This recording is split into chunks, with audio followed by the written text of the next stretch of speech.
Vamos lá, boa noite pessoal. Deixa eu só confirmar aqui que se está gravando. Estamos gravando. Hoje vamos falar aí da humanização, tá? Humanização em UTI e cuidados pós.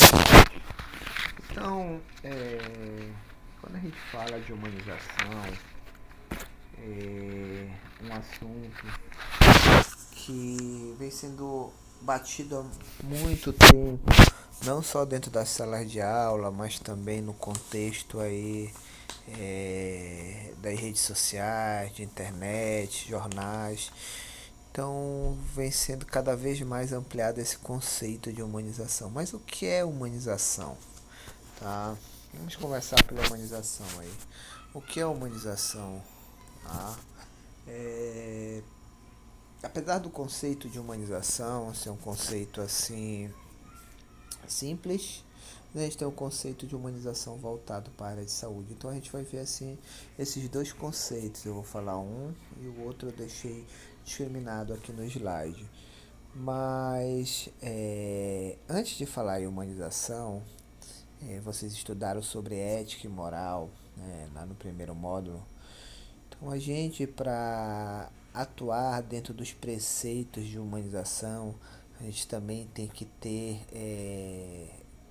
bem ciente os preceitos éticos e morais dentro da profissão.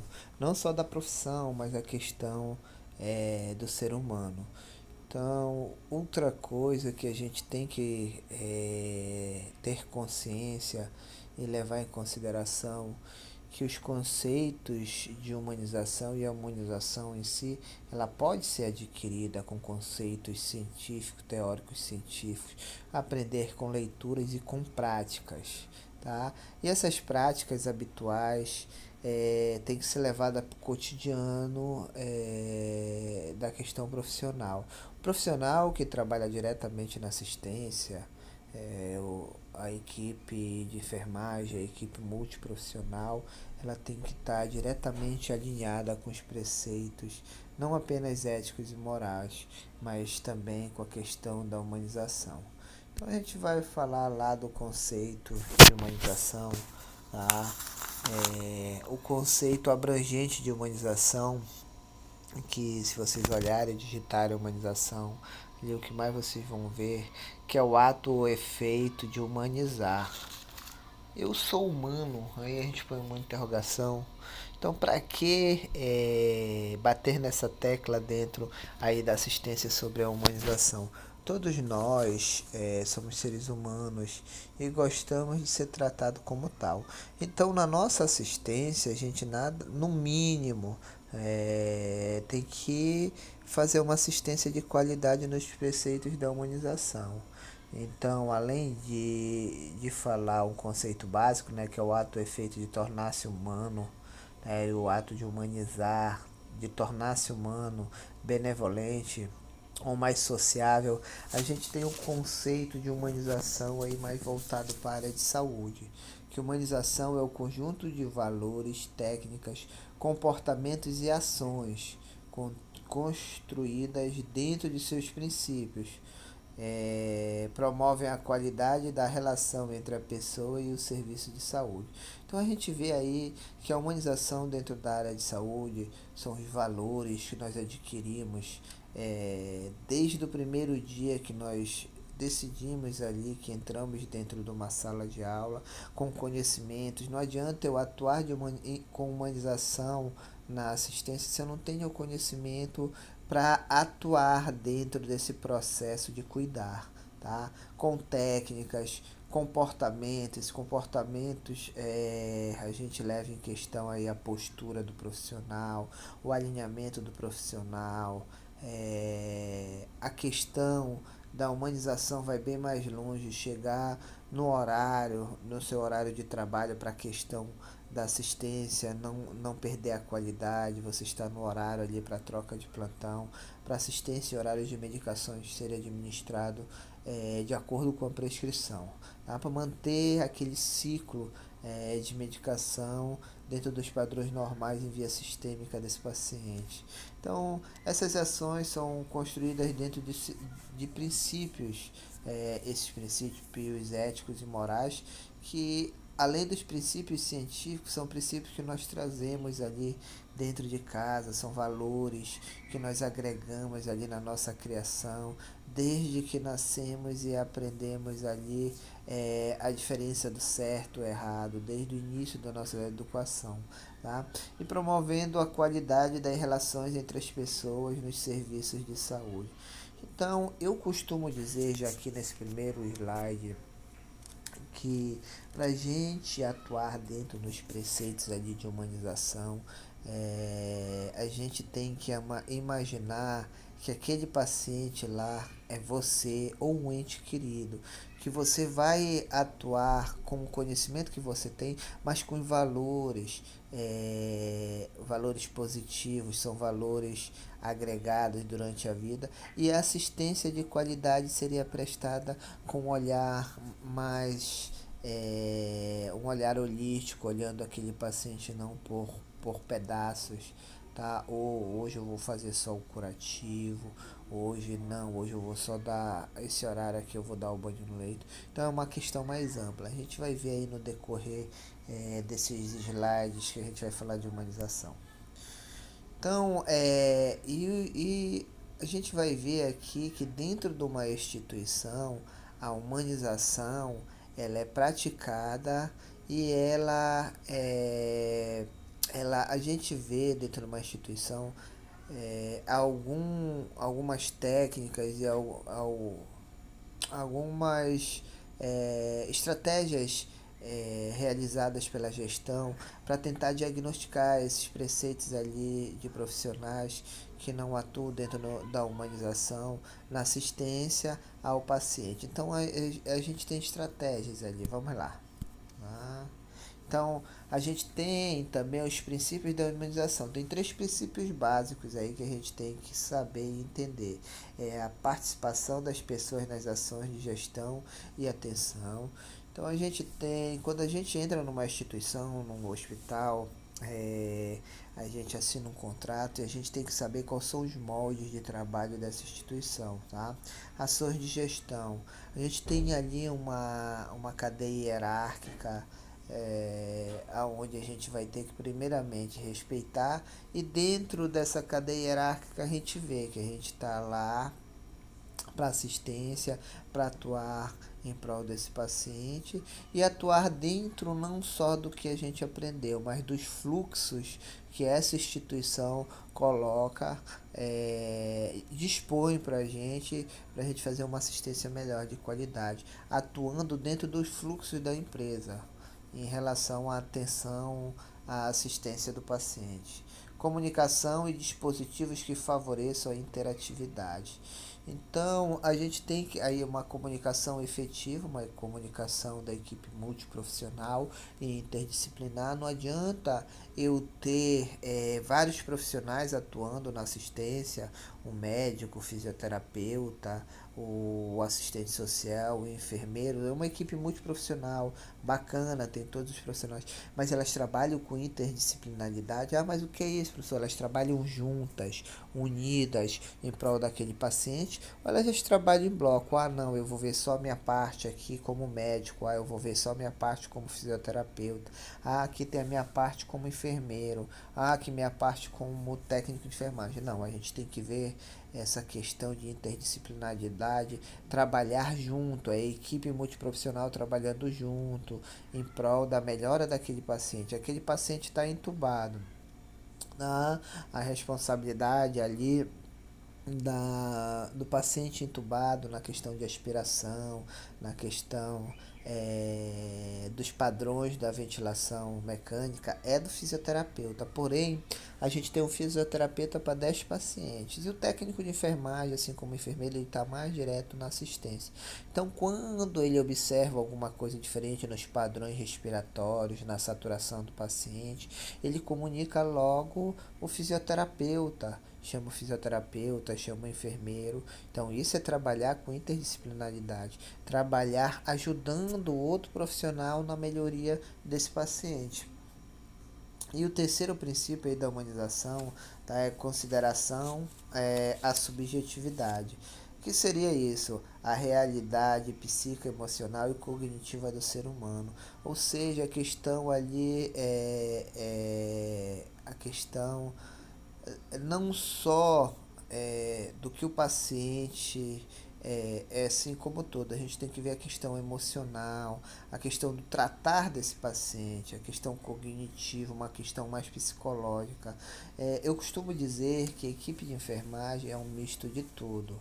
A gente é psicólogo, a gente é fisioterapeuta, a gente vai fazer uma massagem de conforto, escutamos o paciente. Então a gente não tem como trabalhar sem a humanização, porque a gente agrega um pouquinho de cada profissional para moldar apenas um ali, principalmente o técnico de enfermagem que está ali na linha de frente, que para trabalhar ali com a humanização, por mais que o paciente esteja entubado, a gente já tem ali a identificação do paciente no leito. Então não é paciente número tal, o leito, paciente do leito 413, não. É o paciente seu João, seu Medeiros, é a paciente Maria. Então, mesmo que o paciente esteja sedado, esteja entubado, a gente tem que começar a colocar na consciência que aquele paciente tem um nome. Então, a gente tem que chamar ele pelo nome. Ele é o protagonista ali dentro daquela UTI. Todos os pacientes, aí a gente fala ali do protagonismo. Então, ele é a peça principal desse teatro. Ele ali é o ator, vamos dizer assim, é o ator principal. A gente trabalha em prol desse paciente, ele é o protagonista de tudo. Então toda assistência é voltada para a melhora dele, toda assistência é voltada para um cuidar com qualidade, mas voltado para a humanização. Vamos lá, vamos lá. Se passa. Deixa eu ver se eu passei certo. Sim, aqui. Metodologia da humanização. Então a gente vê ali que dentro de um hospital, ali ou dentro de uma unidade de terapia de intensiva, os gestores eles tentam ali padronizar uma metodologia da humanização para ver se a gente consegue atuar mais dentro dos preceitos de humanização. As situações são analisadas por meio de ferramentas institucionais. Como eu disse, os gestores eles tentam diagnosticar esse processo. Institucionais de diagnóstico, tais como pesquisa de satisfação de usuário. A gente tem ali em algumas instituições padronizado alguns folhetos para não só o paciente, mas como acompanhante. Claro que se quiser fazer alguns comentários positivos e negativos, mesmo os comentários negativos, os profissionais não têm que ter medo de disponibilizar esses folhetos, porque mesmo os pontos negativos a gente soma para que a equipe não venha a repetir o mesmo erro. Pesquisa de clima organizacional, como é que funciona o fluxo ali dessa equipe. Vamos nos voltar para a nossa equipe, que é a equipe de enfermagem. Como funciona essa organização da equipe na hora da assistência? A gente tem ouvidoria, geralmente tem o SAC ali, que é a ouvidoria que pode fazer uma reclamação por e-mail ou por telefone, com alguma intercorrência. Então, esses pacientes, o acompanhante, ele pode estar entrando em contato. E dentro do SAC, ele tem os profissionais que vão fazer o acolhimento, vão registrar essa reclamação e tudo vai para um banco de dados. Então a gente tem visitas técnicas de equipes preparadas que vão, como assistente social e psicólogo, que vão no leito escutar. Se for dentro de uma UTI, o paciente está consciente, está precisando de alguma demanda relacionada a esses profissionais, então a gente aciona, esses profissionais vão fazer essa visita técnica com olhar diferenciado, grupos operativos, reuniões de equipe, etc. Então, quando ele tem a coleta de todos os dados e olha ali os pontos positivos e os pontos negativos, a gente fecha ali com uma reunião de equipe para ver se a gente tem que melhorar tanto pontos positivos, que tem que melhorar mais ainda, e melhorar significativamente os pontos negativos. Então, os diagnósticos são discutido com as equipes das áreas e junto com elas criados planos de trabalho com o objetivo de resolver os problemas diagnosticados, envolvendo a maioria das pessoas envolvidas. Peraí, deixa eu só dar uma olhada aqui, pessoal, se tá gravando, porque tá gravando, porque uma vez eu fiz uma aula, eu falei mais de uma hora quando eu vi não estar gravando. Então vamos lá, tá gravando. Então vamos voltar. Os diagnósticos são discutidos com as equipes das áreas e junto com elas criados planos de trabalho com o objetivo de resolver os problemas diagnosticados, envolvendo a maioria das pessoas envolvidas nesse. Até ficou redundante aí a minha digitação, mas é bem isso mesmo. Então vamos pegar as pessoas envolvidas e discutir esses pontos positivos e pontos negativos e traçar um plano para que isso não aconteça. Os planos devem ter claramente definidos objetivos públicos a que se destinam as atividades, recursos necessários, metas, cronogramas, indicadores de processo, pessoas responsáveis pelo plano e ou atividades previstas. Então, após essas coletas de dados e essas reuniões, a gente vai traçar metas com um prazo estabelecidos para as melhores, para vocês verem a humanização. Ela pode ser construída dentro de um ambiente hospitalar, dentro de uma empresa. Por mais que os profissionais eles tenham noção, mas ela não atue diretamente com os preceitos de humanização, essa humanização ela pode ser construída. Os planos de ação são implementados para envolver a maior parte das pessoas a que se refere. Então a gente tem, vamos dizer, ali uma UTI,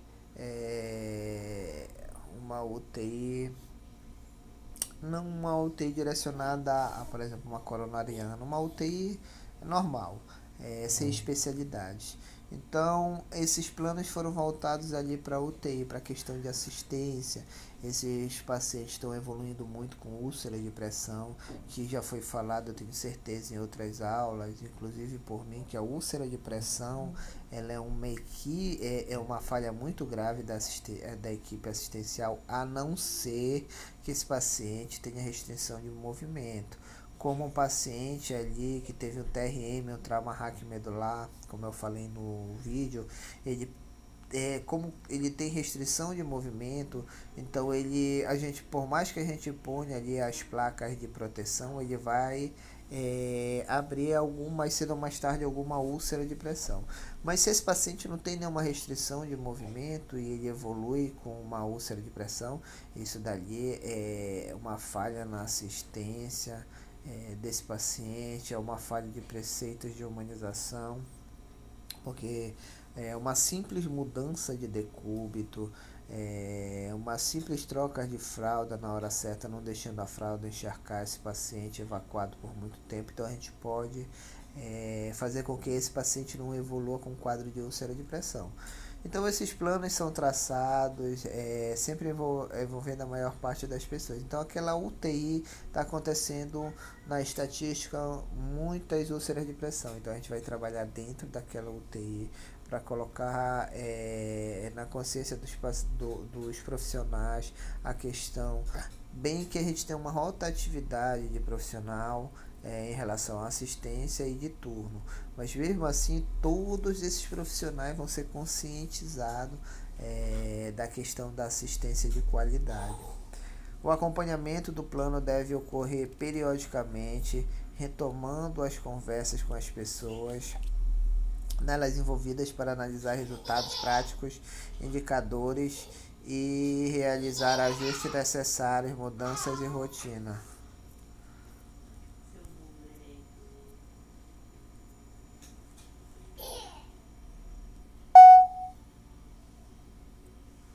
Então, continuando. O acompanhamento do plano deve ocorrer periodicamente, retomando as conversas com as pessoas nelas envolvidas para analisar resultados práticos, indicadores e realizar ajustes necessários, mudanças de rota e etc.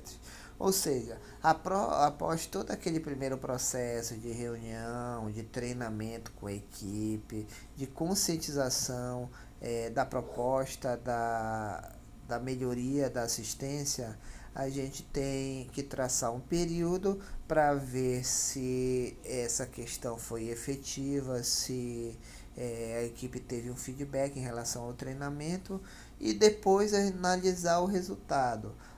Para ver se vai ter que ter mais um ajuste em relação a essa assistência ou se não precisa, se a equipe absorveu tudo conforme o cronograma. Então vamos lá. Então, definição de ações da humanização. São ações não da rotina de trabalho. As definições das ações de humanização são ações não da rotina de trabalho necessariamente baseadas em pelo menos um dos três princípios da humanização. Nós discutimos lá no início os princípios. Então essas definições de ações, elas têm que ser embasadas num dos três princípios, tá? A participação de usuário no trabalho da gestão, a comunicação dos recursos que favoreçam a interatividade e consideração da subjetividade do protagonismo das pessoas. Então a gente vai ter que trabalhar em pelo menos um desses princípios, ou se for necessário trabalhar em todos. Esses princípios básicos são direcionados para uma melhor definição da humanização. Então, ações de humanização são dispositivos que visam diagnosticar não conformidade nos processos de trabalho que resultam em conflitos interpessoais e ou na má qualidade da atenção e das relações de trabalho, estimular a correção de tais não conformidade e facilitar a construir uma cultura de humanização. Então essas conformidades que aconteceram e foram feitas adequações em cima, elas têm que ser trabalhadas no cotidiano para que as não conformidades não aconteçam mais. Assim facilitando a construção ali da equipe, de toda a equipe daquela área que estava deficiente, né? Uma cultura de humanização. A partir do momento que você conscientiza uma equipe, essa pessoa passa a ser multiplicador e passa a também estimular uma cultura de humanização, né? Aí vamos direcionar a humanização em UTI. Então a gente tem certos preceitos aí que a gente vai direcionar diretamente para a UTI. Então a UTI por si só é um ambiente para atender pacientes gravíssimos. É uma área que já diz o nome, unidade de terapia intensiva, a qual esses pacientes já estão graves ou potencialmente graves com desequilíbrios ali metabólicos, por mais que o paciente esteja consciente, mas a questão laboratorial ali está bem desfavorável a ele. Então ele é um paciente gravíssimo, tá? Então ele tem que ter um atendimento diferenciado.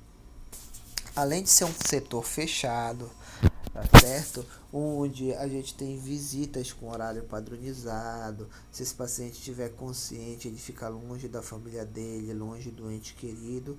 Ainda tem uma coisa grave de um paciente consciente na UTI, que são pacientes que a gente tem que tomar muito cuidado, que ele está vendo ao redor dele pacientes mais graves que ele, pacientes entubados, em ventilação mecânica, ou em certos procedimentos que estão sendo utilizados.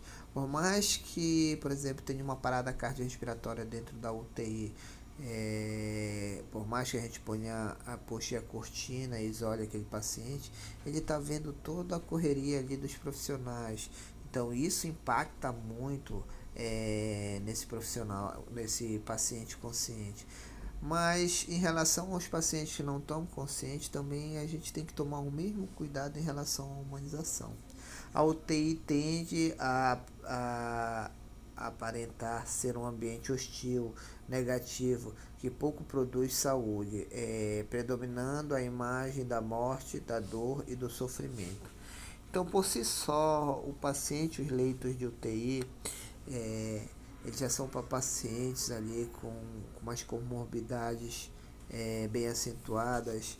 Então a gente já tem ali uma visão, a gente não, as pessoas que estão de fora já tem uma visão, também profissionais que trabalham, uma visão negativa do setor, que são setores que os pacientes muitas vezes há uma imaginação que não tem um prognóstico positivo.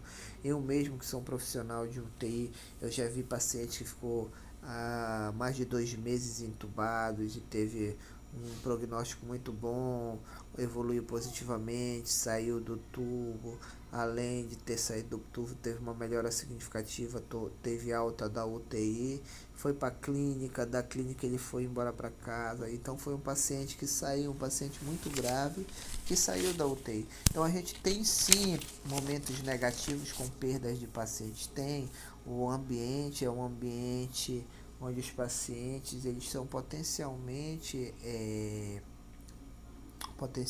gravíssimos ou graves. Então, de vez em quando a gente tem a perda de um paciente. Não deveria acontecer, não, mas acontece. Então a gente tem um ambiente ali, um ambiente onde as pessoas que não conhecem têm uma visão negativa ali de morte, dor e sofrimento. Quanto à humanização na UTI, é preciso ver o paciente holisticamente. O que é isso holisticamente? O paciente olhar o paciente como um todo, não só o paciente um paciente com um problema cardíaco, o paciente com um pneumotórax ou hemotórax, levou um tiro, tem o dreno torácico, um paciente grave. A gente tem que ver o paciente como um todo, não só com a questão da doença física ali, mas a doença psicossocial também. O paciente está isolado, por mais que esteja sedado, está longe dos entes queridos. O paciente que muitas vezes até o momento da visita pode ser cancelado por alguma intercorrência. A gente tem que ver esse paciente, chamando ele pelo nome, fazendo assistência correta, dando uma assistência de qualidade, olhando ele não só pelo lado doença, mas o paciente como um todo, e estendendo também para a questão familiar, para a questão dos familiares que vêm visitar esse paciente. Deve ser realizado o tratamento de humanização na UTI, onde tanto o paciente como sua família deve ser tratado de forma individualizada. Foi o que eu comecei a falar no tópico anterior. Então a gente tem que ver o paciente com a questão da patologia dele e o familiar que ele vem já com ansiedade, vem com aquela visão de que o seu ente querido pode não sair dali, que ele está grave. Então a gente tem que dar uma atenção diferenciada não só para o paciente, mas também uma atenção diferenciada para esse familiar que além dele estar ali com a questão de não saber se no dia seguinte o parente dele vai estar ali pronto para receber a visita, ou se esse paciente pode sair de alta futuramente. Então é uma incógnita. Todo dia ele quer uma informação nova, uma informação que para ele a cada dia tem que ser positiva. Então até o modo com que essas informações são repassadas, um modo com palavras escolhidas para que não venha traumatizar esse familiar. A humanização assistência nas UTI é integrada ao conhecimento técnico-científico, à responsabilidade, à sensibilidade, à ética e à solidariedade, ao cuidado, ao paciente e a seus familiares, e na interação. Então ali é um misto essa humanização dentro da UTI. A gente tem que abranger para as equipes, tá, multiprofissionais. Dentro de uma UTI a gente tem que ter uma equipe preparada, com conhecimentos no setor, com práticas na assistência de pacientes graves, pacientes entubados, pacientes com catéter venosos centrais. Então a gente tem que ter ali pacientes profissionais treinados para isso. não necessariamente um profissional que caiu de paraquedas dentro do setor. Ele vai fazer coisas erradas, assistência errada, vai fazer com que esse paciente piore. Então, esse conhecimento técnico-científico é de suma importância para que a humanização ocorra. Não adianta eu ir para uma unidade de terapia intensiva sem conhecimento técnico-científico, eu não vou, por mais que eu queira, eu não vou atuar dentro dos preceitos da humanização, porque primeiramente eu não vou dar uma assistência de qualidade. Tá? Então, só para enfatizar ali na hora da assistência ao paciente, nós como técnicos de enfermagem, né, a gente tem que ter uma visão trabalhando na humanização como dentro da uma unidade de terapia intensiva. Primeiramente, chamar o paciente pelo nome. Sempre ter essa preocupação de chamar o paciente pelo nome. Na hora da realização do procedimento, explicar para o paciente que vai ser feito, mesmo que ele esteja sedado. Seu João, nós vamos lhe dar um banho no leito. Mesmo que eu tenha todos os pacientes entubados dentro dos 10 leitos da UTI, eu tenho vários profissionais circulando ali, temos médicos, fisioterapeutas, outros técnicos, então vamos manter a privacidade desse paciente na hora desse banho no leito, na hora de trocar uma sonda vesical, na hora de fazer um curativo mais invasivo. Então a gente tem que ter a responsabilidade de manter essa integridade desse paciente. Na mudança, ter a preocupação de fazer a mudança de decúbito a cada 2 horas, conforme preceitua a assistência dentro da UTI. As medicações do paciente, tomar cuidado para fazer sempre no horário prescrito, para que a gente mantenha a assistência de qualidade e esse paciente evolui com uma melhora. Tomar cuidado com o ciclo de antibiótico terapia, a gente tem que fazer o ciclo conforme está na prescrição, tomar cuidado com as analgesias, com as sedações, para que esse paciente não venha se estubar. Se esse paciente está em desmame de ventilação mecânica ou desmame de sedação, fazer a contenção desse paciente. Mas como é que eu vou atuar com humanização contendo o paciente? Esse paciente tem que ser contido, porque senão ele vai se estubar, puxar o tubo, ele pode ter uma lesão mais grave ali. Na hora dessa extubação, o paciente pode evoluir com depressão do sistema respiratório, então todo aquele processo de desmame vai começar do zero, esse paciente vai ter que ser entubado novamente, vai ter que ser sedado. Então a equipe tem que estar atenta a todos esses procedimentos, tá? E atuar com humanização vai mais longe ainda, ter responsabilidade em relação ao seu horário, não faltar sem justificativa, comunicar previamente ao enfermeiro que vai faltar, para que a chefia, a gestão providencie alguma pessoa para o seu lugar, porque a gente tem padrões estipulados pela Anvisa, que é um técnico para cada 2 pacientes dentro de uma unidade de terapia intensiva.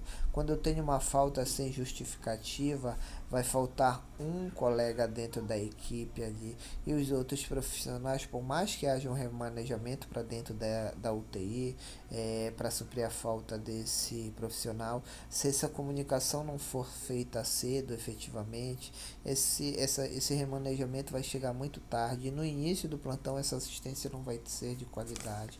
Então a gente tem que ter todo esse aparato e esse conhecimento, que a humanização não simples ato de chamar o paciente pelo nome, também são nossas responsabilidades como profissionais, para que eu mantenha uma assistência de qualidade dentro da unidade de terapia intensiva.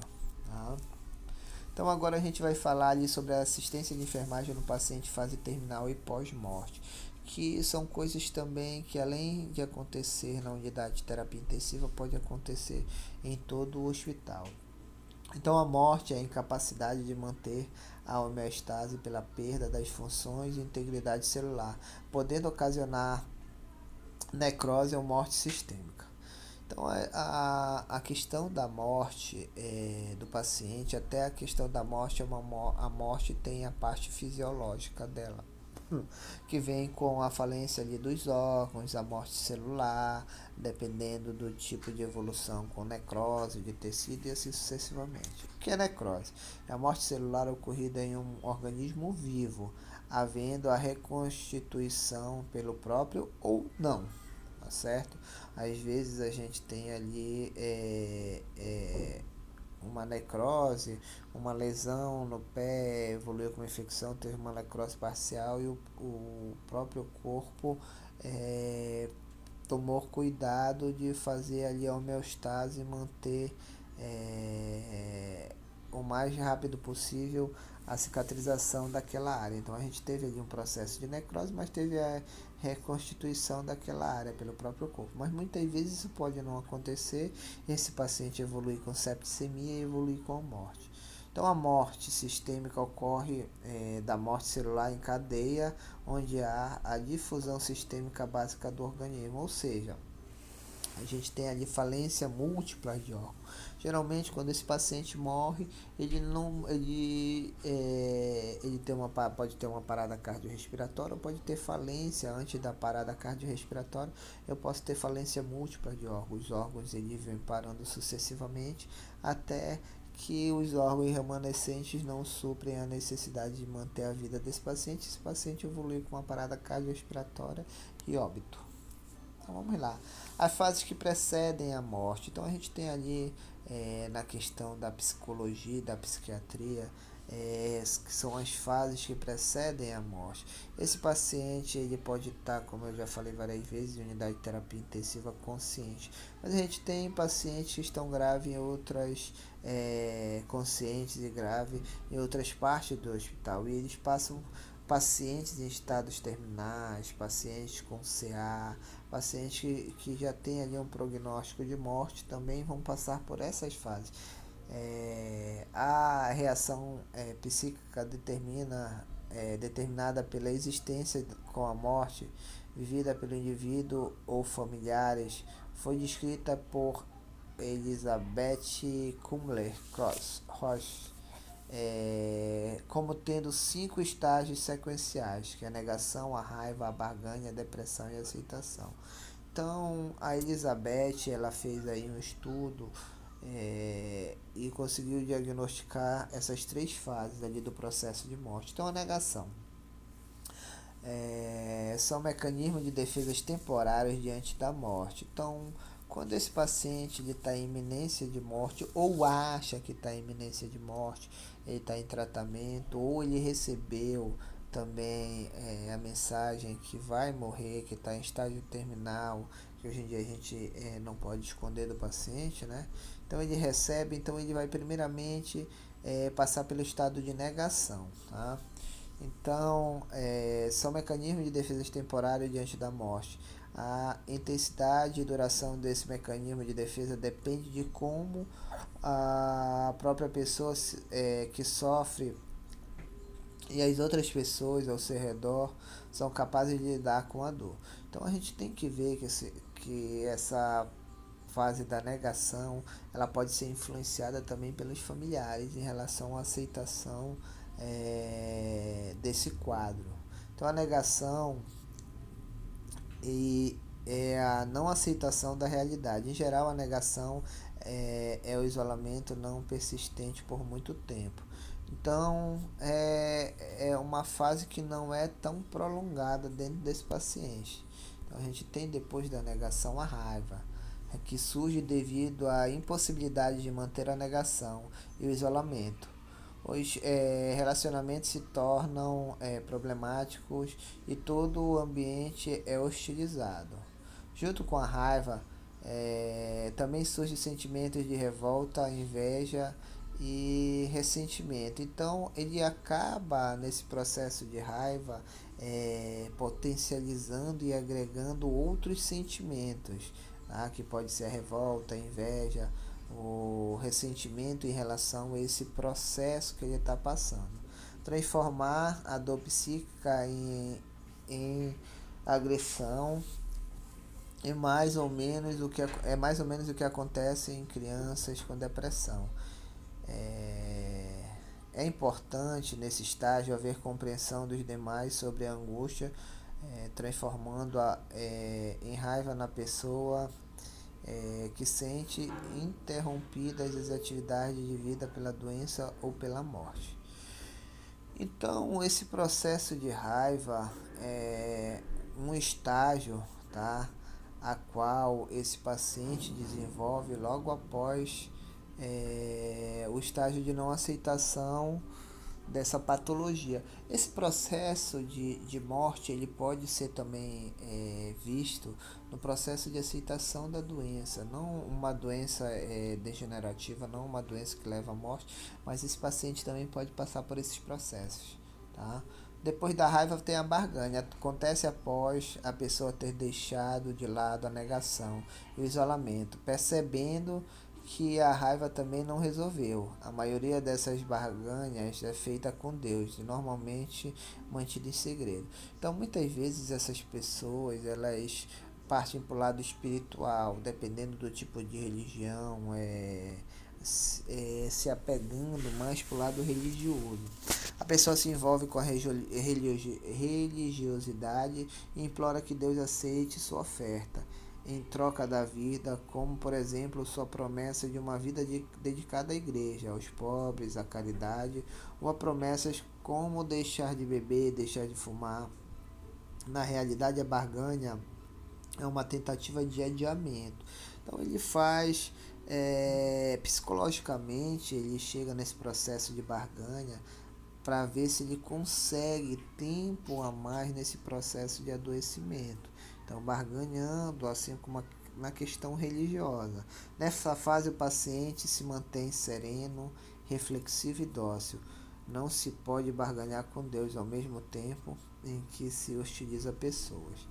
Então, é um processo na barganha ali, ele está num processo passando por um processo de aceitação mais ou menos do quadro dele, está fazendo ali teoricamente com a questão religiosa acordos e promessas para que ele tenha ali um tempo maior nesse processo aí de doença,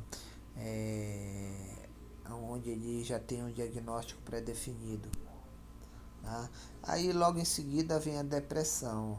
Aparece quando o paciente toma consciência de sua debilidade física, quando já não consegue negar suas condições de doente, quando as perspectivas de morte são claramente sentidas. Evidentemente, trata-se de uma atitude envolvida, evolutiva. Negar não adianta, agredir e se revoltar também não. Fazer barganhas não resolveu. Surge então um sentimento de grande perda. Aqui a depressão assume um quadro clínico mais típico e característico: desânimo, desinteresse, apatia, tristeza e choro. Nesse processo aqui, muitas vezes o paciente ele não quer se alimentar, ele se isola, se ele estiver no hospital, ele não quer receber visita, não quer acompanhante. Muitas vezes ele deixa ali de tomar medicações, por causa do próprio quadro de depressão. Ele se torna um paciente completamente apático. Aí logo em seguida vem a aceitação. Nesse estágio o paciente já não experimenta o desespero e nem nega a sua realidade. Esse é um momento de repouso e serenidade antes da morte. Assim ocorre o processo o processo até a morte. Pode ser experimentada em clima de serenidade por parte do paciente e pelo lado dos que ficam de conforto, compreensão, colaboração para o paciente. A aceitação já é o final desse processo, ali próximo já ao estágio já de morte. Então ele já passou por todos os processos. Então é importante enfatizar também que esses processos, esses 5 processos, em algum momento eles podem ser mais curtos ou mais longo, mas todos os pacientes vão passar por todos os processos.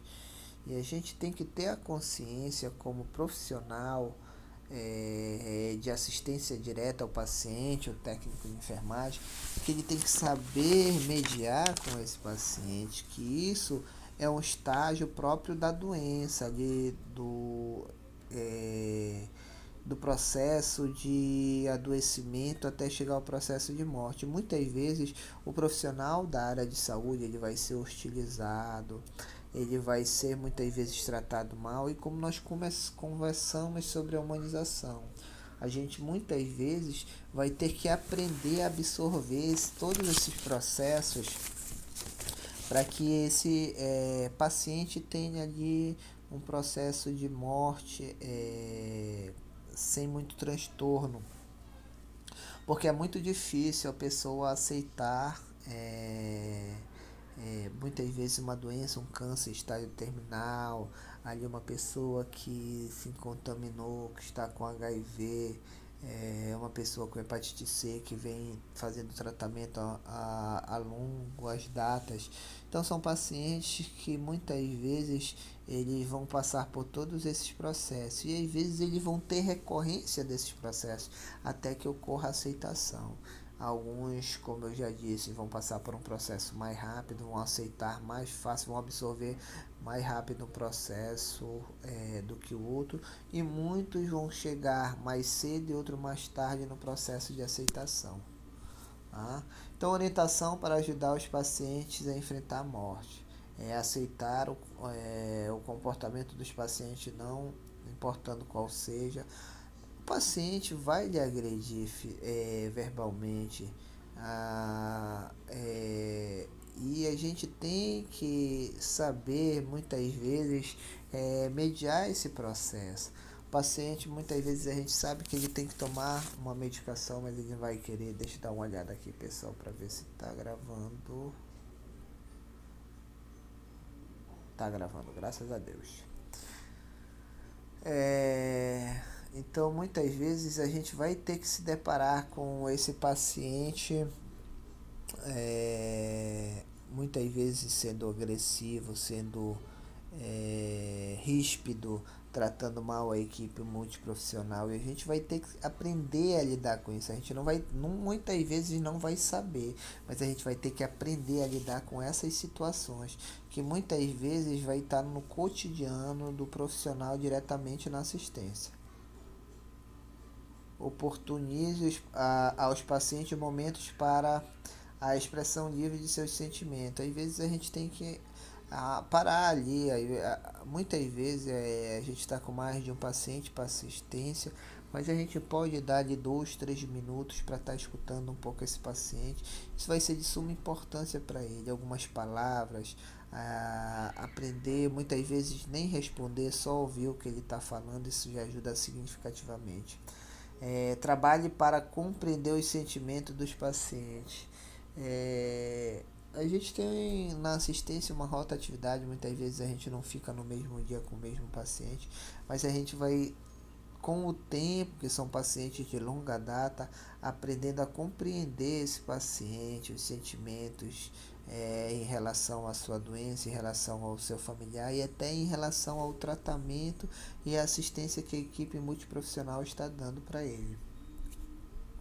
Use afirmações de ampla abertura como deve ser difícil para você, gostaria de conversar a respeito. Então a gente também está ali para dar um ombro amigo e conversar com esse paciente.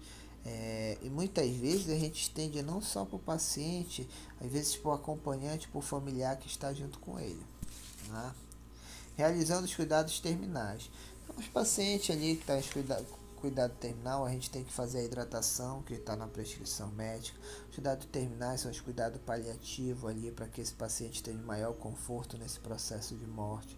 Então, a gente tem a alimentação, a hidratação, fazer conforme a prescrição, a alimentação, estimular com que esse paciente tenha alimentação, fazer com que ele aceite da melhor forma possível. Se não aceitar, conscientizar, se for suspensa a alimentação por prescrição médica, e a gente tem que fazer essa orientação não só para o paciente, mas para o familiar. Geralmente, quando é feito isso, há uma orientação para a equipe. A gente tem que estar preparado para estar passando essas informações para esse paciente e para o familiar. Eliminações fisiológicas. Esse paciente muitas vezes está nesse processo, ele está ali com uma dependência significativa da equipe assistencial. Então a gente tem que estar sempre auxiliando esse processo das eliminações fisiológicas, da diurese, da evacuação, e muitas vezes levando, auxiliando a levada, por mais que esse paciente esteja em estado terminal, muitas vezes ele não quer fazer ali na rastadeira na cama, então botar ele na cadeira de roda, levar, claro que se for necessário, que ele não esteja debilitado, levar ele direto para o banheiro, isso se for possível, senão vai ter que orientar que ele faça as necessidades fisiológicas na cama, e a equipe ali de assistência, os técnicos de enfermagem, fazer a limpeza e a higiene. A gente vai sempre ter que manter essa higiene desse paciente, a higiene não só corporal, mas também a gente tem que passar, quando fala em higiene, a gente também tem que estimular uma higiene mental ali desse paciente, tá? Mas levando em consideração a higiene corporal, ali fazendo a higiene da cavidade oral, se esse paciente evocou banho no leito, a nunca deixar de lado esse processo de cuidar, mantendo a higiene desse paciente. A posição, sempre deixar, fazer mudanças de decúbito, mas sempre deixar esse paciente numa posição mais confortável possível, para que ele tenha nesse período aí um conforto a mais nesses últimos períodos de vida. Então a gente tem as alterações fisiológicas. O paciente morreu, o corpo vai apresentar alterações, né? As alterações no pós-morte são observadas em um indivíduo que houve interrupção da vida, ocasionando morte celular sistêmica, afetando diversos órgãos e tecidos vitais. Parada das funções cardiorrespiratórias, uma parada cardiorrespiratória, muitas vezes o paciente no hospital ele é reanimado, essa reanimação pode ser positiva ou negativa. E lembrando que essa conduta de reanimação é uma conduta médica, tá? Dentro do hospital, fora do hospital, a gente tem os atendimentos também que a gente pode fazer, tomar uma conduta numa PCR, mas dentro do hospital, numa parada, a conduta é médica, tá? A reflexia ou ausência de reflexos, morte cerebral, a gente tem ali, o paciente não tem reflexo de tosse, o paciente não tem reflexo palpebral, tá? A gente tem, aparentemente, inicia com inconsciência, né? Ainda tem batimento cardíaco até evoluir com a morte, tá? A gente tem o livores pós-morte, ou hipostase cadavérica. Se o paciente ele evolui à morte, a gente não tem circulação sanguínea. Então o paciente fica de decúbito dorsal, na costa dele eu vou ter placas vermelhas ali de depósito ali da parada da circulação sanguínea, o sangue vai parar ali, a gente vai ter o que nós chamamos de livores cadavéricos. Algor mortis ou frialdade cadavérica, pele fria, tá? Por causa da interrupção da termorregulação do metabolismo, tá?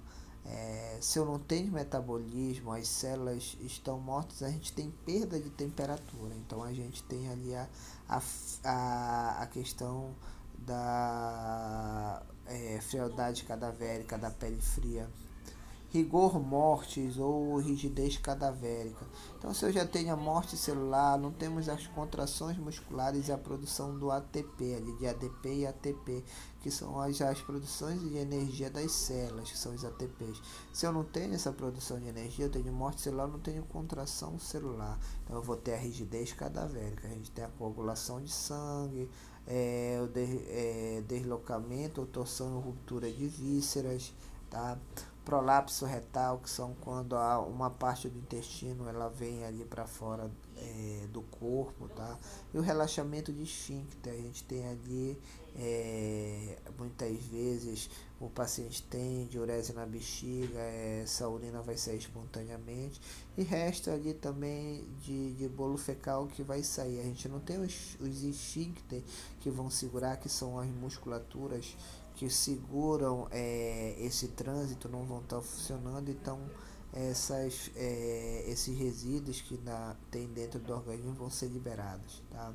A perda do brilho da córnea, eu vou ter a opacificação de córnea, ela vai ficar turva, não vai ficar brilhante como normal, né? E a midríase, que às vezes a gente vê ali aquelas dilatações pupilares, mas a gente pode ter também a miose, que é a contração, e a anisocórica, muitas vezes relacionada à morte cerebral, ali uma pupila dilatada e outra contraída. Ah. Cuidados pós-morte envolve a limpeza e o preparo do corpo, de modo que o mesmo seja entregue à família o mais íntegro possível, mais organizado, mais limpo, mais arrumado possível. A gente tem que entregar para a família. São realizados procedimentos que retardam ou disfarçam as alterações ocorridas com o corpo no pós-morte. Vamos lá.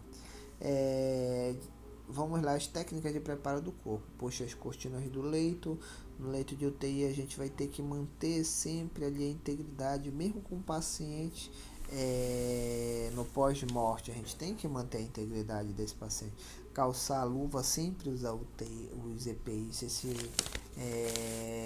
paciente tinha isolamento de contato, uma bactéria multiresistente, usar capote, a gente tem que usar todos os óculos, tá? Máscara, gorro, usar todos os EPIs, não só a luva.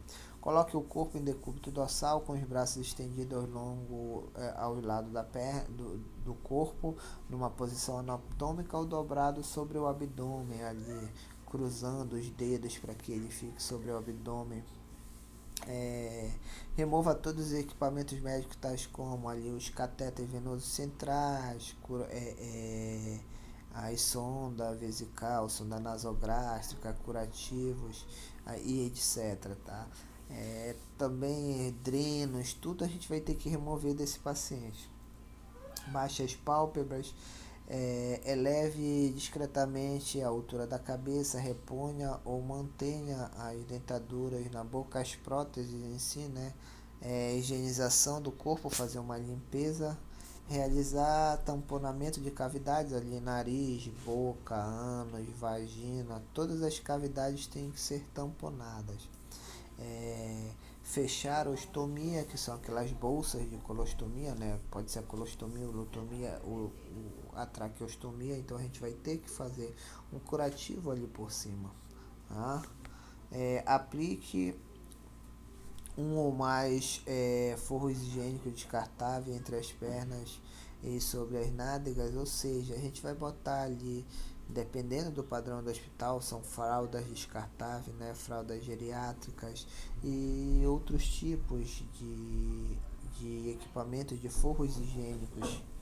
Prenda uma etiqueta de identificação, isso daí já é de acordo com a padronização de cada instituição. Algumas você identifica no tornozelo do paciente, outra na mão, no pulso do paciente, outros só colocam em cima do tórax também alguma identificação. Isso depende ali da padronização de cada instituição, tá? Envolva o corpo com uma mortalha, geralmente assim, geralmente hoje nós temos já sacos de óbito na instituição, né? E fica bem mais fácil.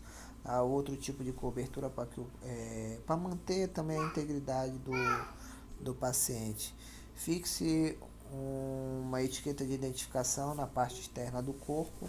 Além da parte interna, a gente tem que identificar externamente esse paciente também. Tá? Organize a área próxima da cama e descarte os equipamentos sujos. Retire as luvas e lave as mãos. Saia do quarto e feche as portas se for numa clínica, ou se essa UTI for de leitos separados, né? Feche a porta ou transporte o corpo para o necrotério. Isso aí também depende muito do padrão ali do hospital. A hora ao qual o corpo do indivíduo falecido é mantido temporariamente ou é examinado. Então ele é levado para lá, para o necrotério, até aguardar a retirada da família. Faça um inventário dos pertences e envie à administração. Geralmente não é para administração, a gente entrega para assistente social, que ela é responsável por isso. Nós da equipe de enfermagem. Notifique o pessoal da manutenção após a remoção do corpo do quarto, se tiver que fazer algum reparo ou fazer a limpeza terminal, né? Também avisar não só o pessoal da manutenção, mas o pessoal da higienização. Organizar o prontuário, o exame do paciente e realizar a evolução no prontuário. Então eu botei aqui que para a gente ficar assim uma anotação de enfermagem padrão, bacana. Então a gente na evolução do enfermeiro e na anotação do enfermagem tem que conter esses critérios aqui: mencionar a intercorrência e procedimento realizado pela equipe, informar a hora da morte, informar a realização dos exames que indique que o paciente está morto e os cuidados com o corpo, relatar os cuidados e o preparo do corpo, né, o horário em que o corpo foi encaminhado ao necrotério, informar a emissão de declaração de óbito, ou encaminhamento para o serviço de SVO no ML. O que é SVO? Geralmente, isso daí é lei, o paciente estava na UTI, mas foi vítima de morte violenta, um assalto, levou um tiro, uma facada, um acidente de trânsito. Então, a DO, a declaração de óbito, não é expedida pelo hospital. Esse paciente é encaminhado para o IML, lá é feita uma verificação de óbito, serviço de SVO, para ver qual foi a causa da morte. E essa declaração de óbito é dada pelo IML. Tá? Então, sempre a gente vai deixar aí uma mensagem, tá? Para vocês refletirem. Tá? E mais uma vez, obrigado. Desculpe o transtorno pela demora aí, como eu expliquei, aconteceu aquela intercorrência. E ontem eu estava cansado e à noite eu tive que ir novamente